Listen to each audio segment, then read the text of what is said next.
Have you been seeing a lot of stuff with the water? Been getting a lot of water dreams or symbols and signs? Do not fret, because I'm right there with you, and I'm going to share my journey and my experiences. Hi, welcome to my channel. I'm Mocha Moizelle with Manifesting and Healing for Black People, and I have been on this journey, this pathway, for about 7 years now, unknowingly. This how stuff has played out.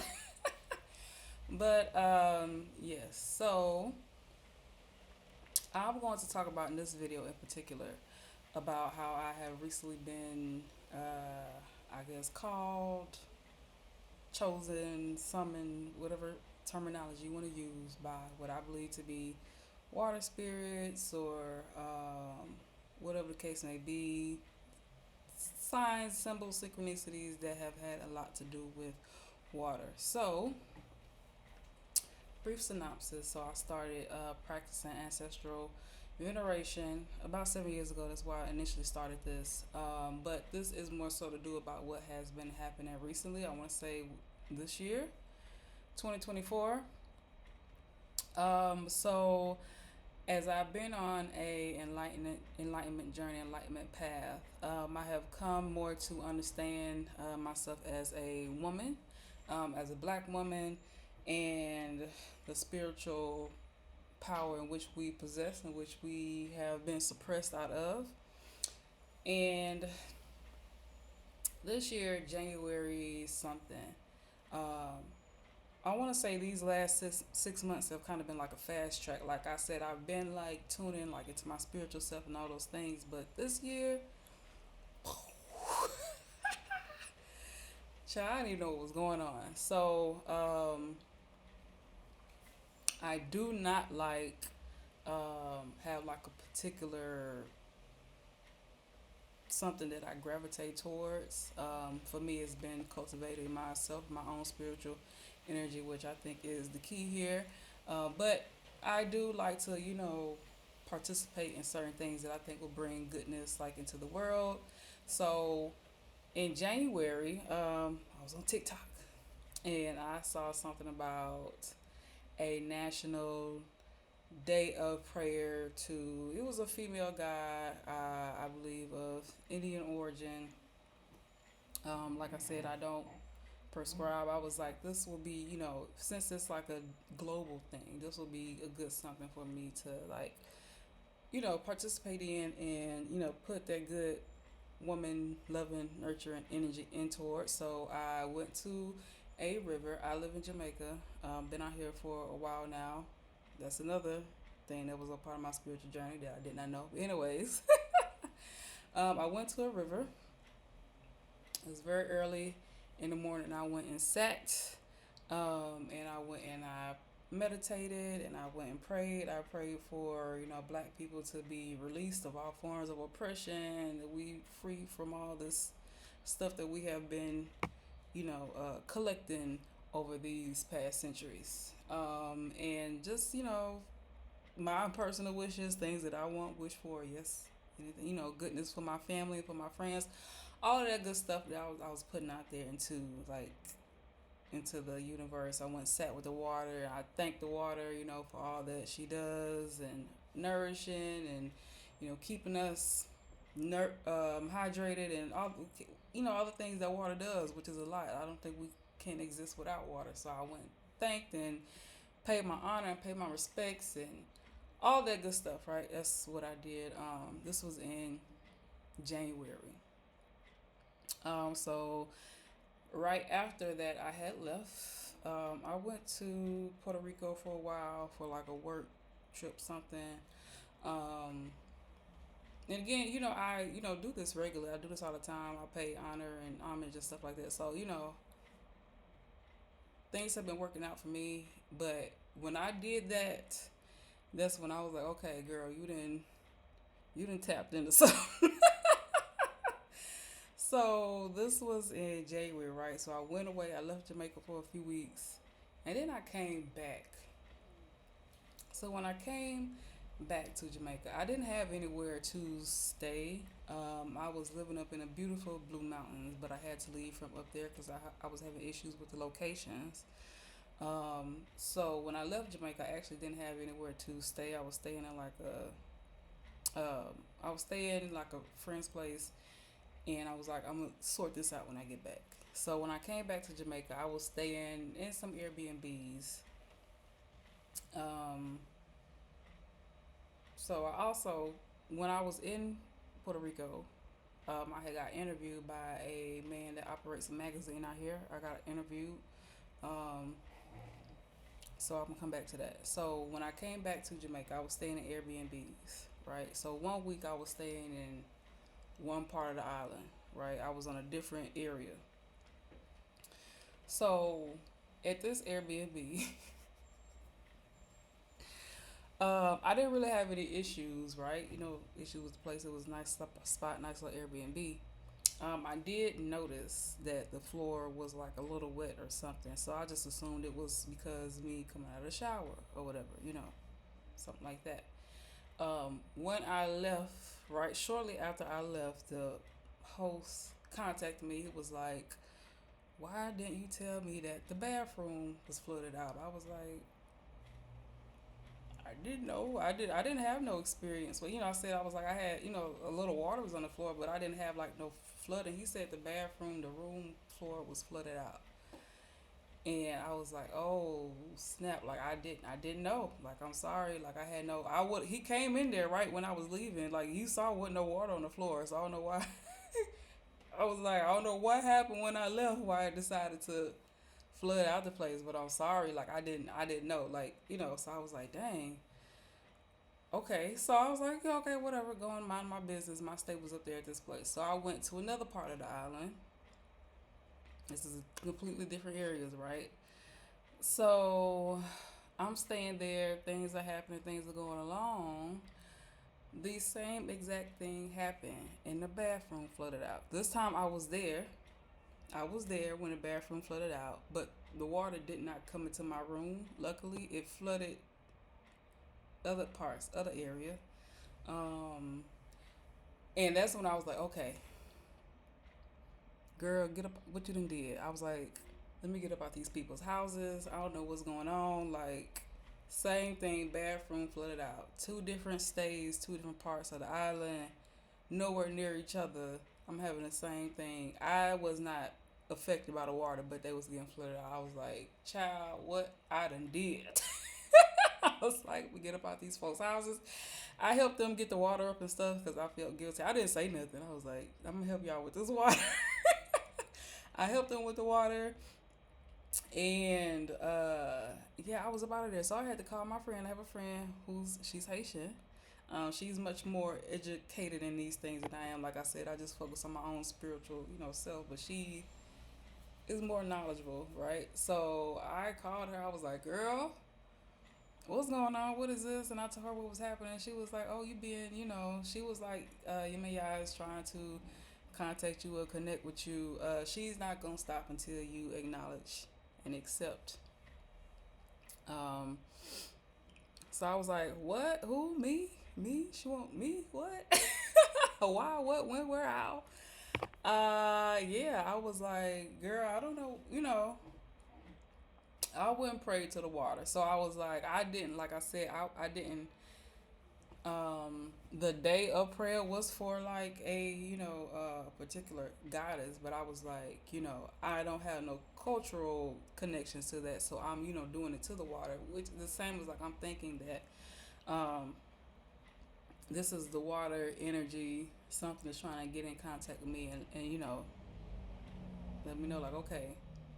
I mean, I didn't know what I was supposed to do after that. I'm like, girl, what do I do? Like, she was like, you need to go to the water, go to the somewhere, go to the ocean, do this, give her an offering, and all this stuff, and all these things. So I was like, okay, okay, cool. Like, all right. So it's like me. I'm still nervous because I'm like, what they want with me? What I done did? Have I done something? Like, I'm like, I don't know what's going on.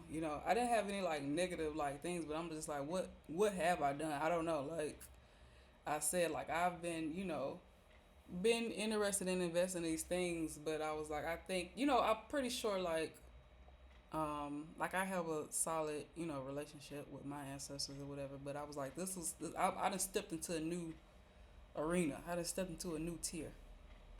It's hot out here. I'm sorry, I'm sweating. Can't run the fan because y'all won't be able to hear me. So um, when I had the okay, so the guy who interviewed me that lived in Jamaica, I had met up with him to get a one of the physical copies of the magazine that was published in. And so I had asked them, I was like, do you know anywhere available for rent? I'm looking. And he was like, okay, well, we'll take you around, show you the area. And then we can kind of show you where not to go, where to go, where's okay. And so I was like, cool. And so it just so happens, like he was showing me around. He was like, you know what, my mother is overseas for a little while. Um, you want to look at her place if you want to stay there, until she comes back. And I was like, okay, cool. Um, I checked out the place. I have things in storage, so I was like, I want to kind of just get settled somewhere. Like I don't want to have to up and move or whatever. But the other places, I didn't want to. I didn't think they were worth what they were asking. So I was like, I'll just take your mother's spot, until I find somewhere I get, a better situation. So that's how that happened. I, lo and behold, had somewhere to stay. Probably like within 2 weeks of coming back here. So now that I'm here in this area, I luckily am like I'm not far from like the ocean. So I went to the ocean early one morning. I was like, because I wasn't completely sure what I was doing, I was like, I'm gonna go get some ocean water. I went, sat, and I prayed at the ocean. I, told her thank you. I acknowledge you. I appreciate you. Um, you know, what's up? What we need to do, and not those exact words, of course. But I went and I went got some ocean water. And I was like, I'm gonna set up an altar and I'm gonna do all the things she told me to do, but I'm gonna do it in the confines of my own space. So that's what I did. I went and got some fruits, made an altar space with the water, with earth elements, all the stuff that I would use for an altar. And I added, fruits. And she was like to rub the fruits on you and stuff like that. I did that, and I said my prayers. I put some money, and I made it real beautiful. Like I would, like like a goddess that I am, and that I wanted to demonstrate and show. Um, and after that, I started getting dreams, and I was like, let me research this and see what's going on. And so I found a couple of things, but nothing that really. I was like, I found educational materials, but I had not really come across things about people's experiences being contacted like directly. Like of course there's educational material, but I wasn't able to find much on them personally calling you out like, hey girl. I was like, what am I supposed to do? Anyways, so where was I? Yeah, I started having dreams. I started having these beautiful dreams. I would be just engulfed in the water. I was not drowning or anything. I was just engulfed in the water. I started getting like a lot of water references. They said something about if you start noticing a lot of spiders. I did start to notice. I don't know if it was because my attention was called to it, but I started seeing spiders everywhere, and I started researching that symbolism and what it means, and all that jazz. Um, so then it made me start thinking about like some dreams that I used to have like a long, long, long, long time ago. Um, And I had this one cousin who passed away. She passed away tragically in an accident. And I did have this one dream about her. And she was like, I didn't have like a close relationship with her either. She was like an older cousin, much older cousin. Didn't really have like a relationship with her too much. But she came to me in my dreams one day and she was like, let everybody know I'm good, I'm happy, and she was just beautiful. She went and danced and splashed in the water. And the family was there, gathered around, and like, we were just saying bye or whatever. So I At the time, I was like, do I? I didn't tell nobody because I was, again, I don't know what the hell going on. So I didn't. I never shared that dream. I tried to. I didn't know if like it was because I was more. I was had more of a connection to her son because we was in a similar age range. I tried to reach out to him, but I didn't get a response. So I was like, I don't want to, trigger him or nothing like that. But that did happen. But yeah, so a series of events have happened, and I can definitely say that that was a pivotal point. I think that definitely, I'm not, sure exactly. I am continuing to do that work basically, where I'm like putting that energy out to the world for our healing and for like, whatever energies that can help us um, for that to be done. I was, again, coming across some more content about how we are now in the age of the feminine. We are in the age of the woman, and there's probably going to be some a lot of water things happening, some cleansing and some purifying. I don't know to what extent. I'm not one of those, I can't tell you. I'm not that deep off into like, but I definitely feel that um, we in a new something, new era, and we will probably have to do a whole lot more of acknowledging like the feminine. Um, and now it's just a matter of, all the time when I'm drinking water, when I'm showering, whatever, thank you. When I'm looking at water, thank you. How vast and essential water is to us. And just giving it its proper due. So if this has been an experience of yours and you want to share, please comment below. Let me know. I'm still on this process and still on this journey. I have had a bunch of spiritual awakenings or revelations or what have you since then, but that one that was my first like wow, like ooh child, like then I felt special. I was like, they done chose me. They chose me. They know. Anyways, yeah. So I'm still learning. I'm still figuring out, but um, I acknowledged it and I let her know that like I'm here and I'm ready to do some healing work, whatever that looks like. I still am in the process of figuring that out. In the meantime, I have launched Manifesting and Healing for Black People, which is a platform that I'm creating that is dedicated to educating and teaching about ancestral spiritual sciences, ancestral spiritual practices. You can join my wait list. I am launching some workshops and things, again, to kind of help teach and facilitate, people through these processes if they need the help. So yes, manifesting and healing for Black people. I did make a workshop dedicated to Black women. It is called Reconnecting Black women with their divine spiritual selves. So I will put the link for you to join that waitlist when I launch that workshop. And you can follow me and all this stuff until then. But please, please, please let me know. And I am interested in hearing your experience. If this is something you have been dealing with or, not really sure what it all means, um, come find your community, come find your people. And I'll see if I can post the link before. I found a video that was also very insightful, but it's time that we really just start acknowledging like our pre-colonial spiritual practices. And so that's what I want to start doing with this platform and using them as a tool of healing and creating the lives that we desire. So manifesting and healing for Black people is that platform and is also to help you again for us to release these generational BS that's been put on us and get to a place where we can stop functioning in that diaphragm and just really understand who we are and the power that we possess in our DNA. So yes, come join me. Please like, share, and subscribe. Do not forget to do that. I really love your support. So thank you. Ooh, sweat. Anyways, thank you for watching and yeah, see you soon.